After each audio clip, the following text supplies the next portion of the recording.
My name's Jim Brackett. I'm 66 years old.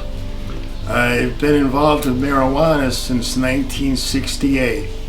I grew up, my father was a Hartford police sergeant, and I watched Dragnet, but I was in a youth choir in 68, and they took us down to New York, and we saw Jimmy Stewart doing Harvey the Invisible Rabbit live on stage. And I was with another guy, two other guys, a guitar player, and I played drums, and we had another guy that played drums in the youth choir, and we wanted to go to Greenwich Village. So while we were there, we wanted to smoke some pot. The other drummer, he had smoked pot, me and a guitar player hadn't. I was 14. And as we're walking through this park, this guy said, "Pot, want to buy pot?" So we went over to him. Back then they didn't call it an ounce, they called it a lid. It was $12 for an ounce of really cheap ass Mexican. It was twigs and seeds. But we went up to our room with a package of white zigzags trying to roll a joint. We didn't know anything about cleaning it, so the seeds were popping, burning holes in our shirt, but we got high enough to be rolling in the aisles as Jimmy Stewart was talking to an invisible 6-foot rabbit. That was my first experience with pot, and I liked it. So by the time I was 16, I was selling it, and when I was 18, I bought my first pound, and that's how I got involved in this. And then it just kept progressing. I kept meeting people until I got up to the point where, when did we start? 87. We were taking pot. I had been taking it out of Florida and California, but and I was bringing it out of Key West too. I had met a guy there that was a real life Jimmy Buffett. He had a sailboat and he got some pretty good stuff for back then. And I had people in California. I was getting Acapulco Gold, Panama Red. So it was a pretty good time back then. And I had experience traveling with this stuff. And I had met other people that told me things. And so from the time I was 20, I was involved in the importation and distribution.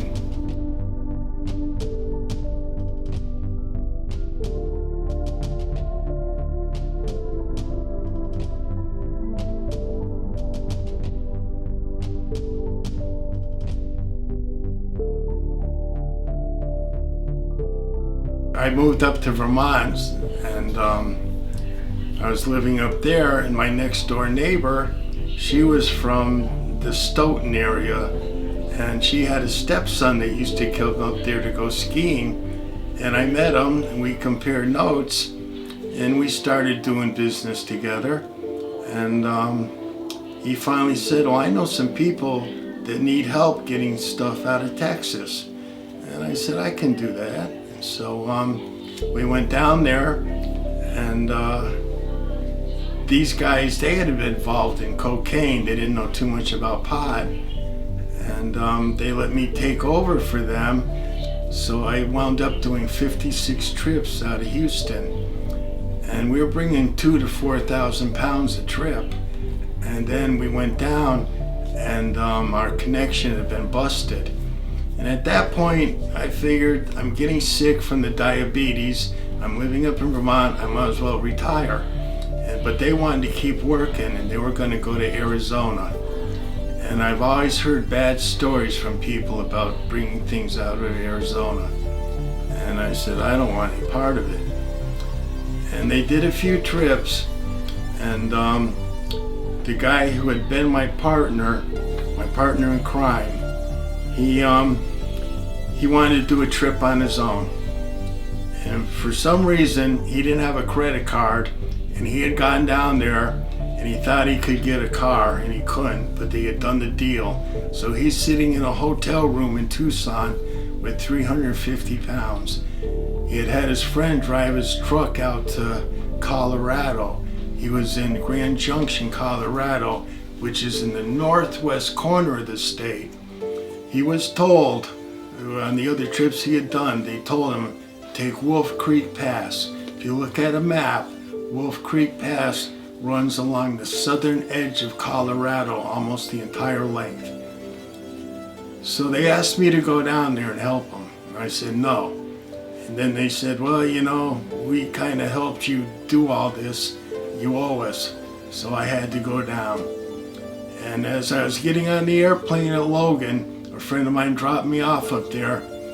I told him I got a bad feeling. Well, always go with your gut feeling, because we got busted on that trip.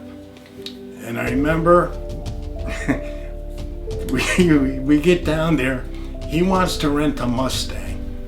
Well, the Mustang doesn't have a big enough trunk to fit the pot we had. And that's how we wound up with a second rental car. And if you read my case, it's online, it'll say they didn't think we were in legal possession because we had two different rental agreements for two different cars. And the guy was lazy and didn't want to fill out the other one completely. And that's how we had two rental agreements. And I remember I had an Atlas. It was spiral bound, plastic coated, and I had brought it with me. And I was driving, and as we went into Colorado, I remember him saying, yep, we've been through Wolf Creek Pass. We were nowhere as close to Wolf Creek Pass. But he later told me he was dyslexic. And as we were in the holding cell, this guy said, you guys should have taken Wolf Creek Pass. And I remember he just shrugged his shoulders. And that's pretty much how we got busted. We were on a known drug route in a rental car.